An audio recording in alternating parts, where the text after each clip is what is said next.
como está o nosso acesso a Deus, nosso transitar para a presença de Deus. Como está o seu transitar para com Deus? Você tem levado Deus a sério? Ou é apenas uma filosofia de vida? Ou nós adotamos de repente uma filosofia nova, um jeito novo de viver, um esquema diferente? É a pergunta que eu quero deixar para você enquanto a gente lê esse texto e faz algumas considerações. Isaías capítulo 59, é a palavra do Senhor para você e para mim nessa noite. Isaías 59, versículo 1 a seguir. 59. Eis que a mão do Senhor não está encolhida. Eis que a mão do Senhor não está encolhida, para que não possa salvar, nem surdo o seu ouvido, para que não possa ouvir. Olhe para mim, por gentileza. Ou seja, não há problema com Deus. O problema não está no ouvido, no olhar, na boca e na mão de Deus. Porque nós, mortais, temos essa mania. Quando as coisas vão mal, Deus deve estar escondido, Deus deve estar surdo, Deus não deve gostar de mim, Deus não deve nem ligar para mim. Nós já culpamos o Senhor Deus. O texto fala que em Deus não há problema. O ouvido de Deus não está tapado, a boca de Deus não está tapada, os olhos do Senhor não estão fechados, as mãos dele não estão encolhidas. Ou seja, se você quer resolver seu problema, não começa culpando a Deus, começa crendo nele. Crendo no quê? Crendo que a mão dele está estendida, crendo que o olho dele está bem aberto para você, crendo que o ouvido dele está escancarado para você. Se você tiver com algum problema, já comece a resolver isso daqui. Não há problema em Deus, não há agravamento em Deus. Se você está passando por pleitos estranhos, por situações conflitantes, resolva de outra maneira, porque em Deus não há problema. Encontre outro culpado, porque Deus não é o culpado. Está bem claro para você, a mão do Senhor Deus não está encolhida. Você quer as mãos dele? Você tem certeza que está pedindo as mãos dele? O ouvido dele não está encolhido. Você tem certeza que está falando com ele? Olha só, mão para abençoar, ouvido para te ouvir, olhos para te ver. Com ele não tem problema. Talvez você não esteja pedindo a mão dele. Talvez você não esteja falando para o ouvido dele.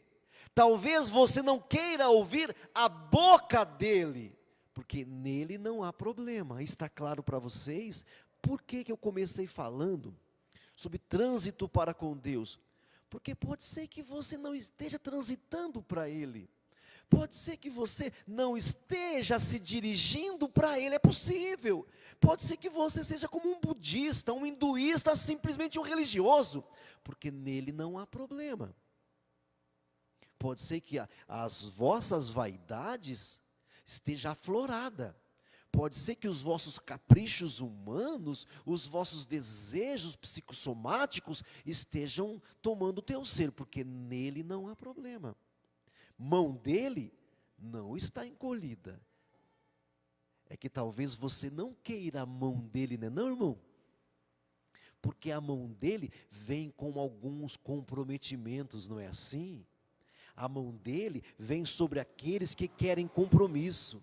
Se você quer compromisso com Deus, Ele quer com você, mas talvez nós não queiramos compromisso com Ele. Sabe o que quer dizer compromisso, gente? É o mesmo que entrelaçamento.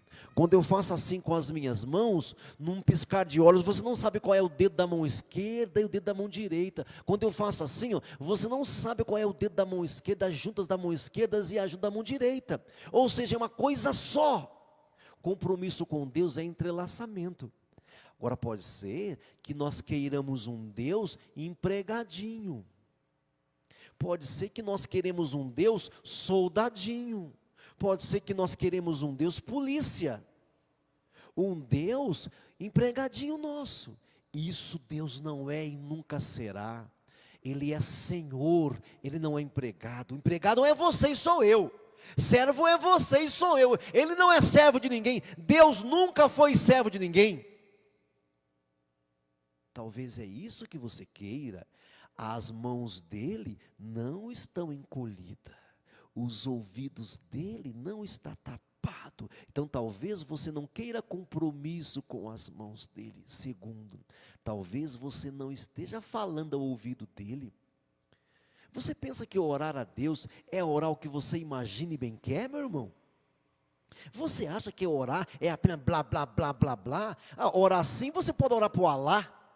Orar assim você pode orar para Buda, para Maomé. Para Deus não. Para Deus você tem que orar colocando a pessoa dele em primeiro lugar. A vontade dele. Quando você falar com Deus, é Pai nosso que estás no céu. Santificado eu vou santificar o teu nome. Está entendendo? Pai nosso, depois vem o pão nosso. É Pai nosso que estás no céu, santificado. Como é que o nome dele é santificado? Por você e por mim. Tem gente que pensa assim, é santificado porque os anjos santificam. Não, não é vem o teu reino? Como é que eu trago o reino dele aqui? Como é que eu trago a vontade dele aqui? Pela minha expressão, pela sua expressão. Então vamos resolver isso nessa noite. Não há problema em Deus. Deus não está fora de área. Você não precisa perder o Wi-Fi de Deus. Você não tem que se desconectar de Deus. É que talvez você esteja fora de área. Você não, Deus, porque Deus nunca fica fora de área. Deus não é como uma empresa de internet, que de vez em quando você entra num buraco e não dá sinal. Deus sempre vai dar sinal, porque Deus não tem sua mão encolhida, irmão. Você não tem percebido as mãos de Deus sobre a sua vida? Não tem percebido? Pode ter certeza que não é culpa dele, porque as mãos do Senhor não estão encolhidas, diz o profeta. Estão sempre estendidas, mas pode ser que as mãos do Senhor estejam aqui e você esteja aqui. Quem está me ouvindo nessa noite? Pode ser que as mãos do Senhor estejam aqui e a sua cabeça esteja aqui. Não há problema em Deus. Há compromisso com Ele? Mãos de Deus é para gente comprometida.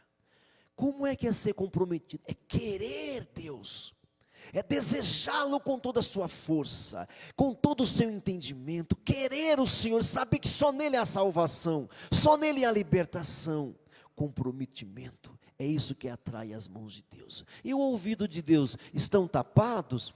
Não, é que talvez a sua oração seja equivocada. Talvez você ore a Deus na sua própria vontade. Deus, o arroz está caro. Deus, não consigo mais comprar 1 quilo de carne. Ei, esqueça o arroz e a carne. Por que você simplesmente não o ama? Não fala que você gosta dele. Por quê? Veja, sabe de uma coisa? Você não precisa nem amar a Deus, sabe? Você precisa gostar de Deus. Porque o nosso amor é sempre um amor esquisito. Não é que você não precisa, é que o nosso amor é esquisito, irmãos. O meu amor e o seu amor é muito estranho. Mas gosto, sabe o que quer dizer gostar de Deus? É ter paladar. É ter olfato. Gosto. Você ainda tem gosto por Deus? Porque o amor é algo muito separado. Amor são outros 500. Precisamos conversar depois. Amor é outra coisa. Mas e gosto? Quem não tem gosto não vai amar também. Você tem prazer em ouvir a voz de Deus? Você tem prazer em se relacionar com Ele? Você tem saudades de Deus? Você tem saudade de ficar sem ar por Ele? Você ainda louva e perde o ar? Você ainda o adora e perde o fôlego ou passou? Isso é quando você era novo convertido. Os ouvidos dele não estão agravados, não estão tapados. É que talvez você não esteja falando com ele. Pode ser que a sua fala não o atinja. Pode ser que você não fala o quanto você gosta dele. Por isso que é Pai nosso que estás no céu. É ser filho. É ser filho, meu amado. É andar como filho, é ter coração de filho. Mas talvez você não tenha mais. Talvez o El Shaddai seja para você um Buda. Talvez o Deus Todo-Poderoso se tornou para você um Krishna. Talvez o Deus Poderoso se tornou para você apenas um Alá, um Maomé. Não é mais o Deus Todo-Poderoso, Criador dos céus e da terra que formou você. Como é que você relaciona com Ele? O ouvido dele não está agravado, mas ele não ouve a sua vontade. Isso as religiões te ensinam. Isso os pregadores coaching te ensinam. Os pregadores da teologia coaching vai falar: Deus, ele não poderia viver sem você. Mentira! Ele já vivia, ele viveu uma eternidade inteira sem nós. Uma eternidade inteira. Aí vem os babaca por aí e fala: Deus não pode viver sem nós. Onde você viu isso? São aqueles teólogos que querem te enganar, aqueles pastores que querem te enganar. Deus é completamente apaixonado por você. Ele é, e já demonstrou isso na cruz do Calvário. Já demonstrou isso, e agora e você? E você? O ouvido dele não está agravado, é que talvez a sua fala é só a sua vontade, é só o seu querer. Começa falando dele, começa a falar para ele, começa falando do caráter dele. Deus, como tu és santo, como tu és poderoso, como tu és maravilhoso. Eu não sei viver sem ti. Fala dele para ele. Aí depois você fala de si para ele.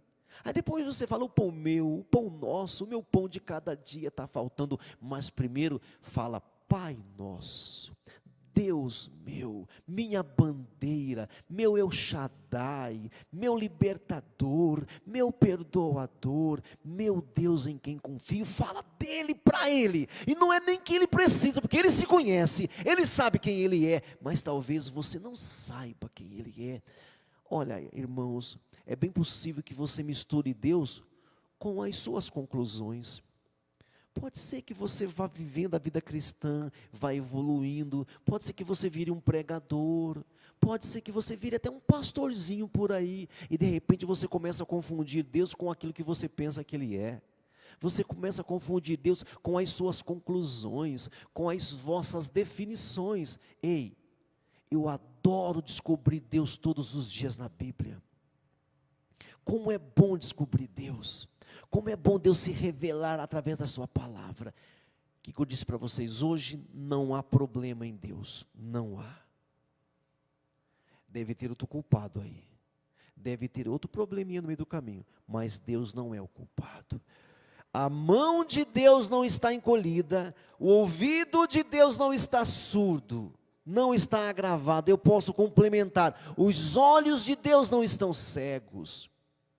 A boca de Deus não está muda.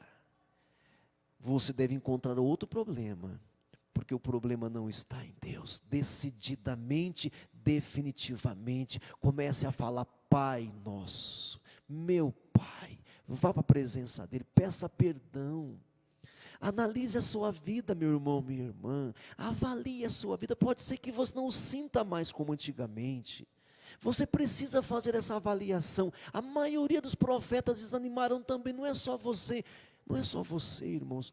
O rei Ezequias começou muito bem, começou a diminuir no final. Depois Deus sacudiu o Ezequias, Deus o sacudiu. O profeta Eli, o sacerdote, começou bem e depois começou a esfriar. O Samuel começou muito bem, depois começou a esfriar, e depois acordou de novo. O Davi começou muito bem, no meio ficou mal e no fim ficou bem, irmãos. A gente passa por fases, agora veja, se avalie o tempo inteiro, porque Deus está bem sempre. Deus não está doente, Deus não está com problema, Deus não está velho, Deus não sumiu da área, Deus não desapareceu. O Senhor Deus continua o mesmo Deus bom, o mesmo Deus abençoador, o mesmo Deus que ouve, que tem mãos estendidas, que tem boca para falar, que tem ouvido para ouvir, e tem mãos para te abençoar, e continua o mesmo. O problema decididamente não está no Senhor. Não há condenação no nosso Senhor Deus para você, não há, mas fale: Pai nosso, meu papai, meu Pai que estás no céu, eu quero santificar o teu nome, venha o teu reino, venha a tua vontade na minha vida, venha o teu querer na minha vida, eu quero a tua vontade, não a minha. Aprenda a confiar nele, porque Deus não envelheceu, Deus não está doente, Deus não está caduco, Deus não está sofrendo de paranoia, não, Ele é o mesmo Deus bom, o mesmo Deus poderoso, que sempre está atento aos seus filhos.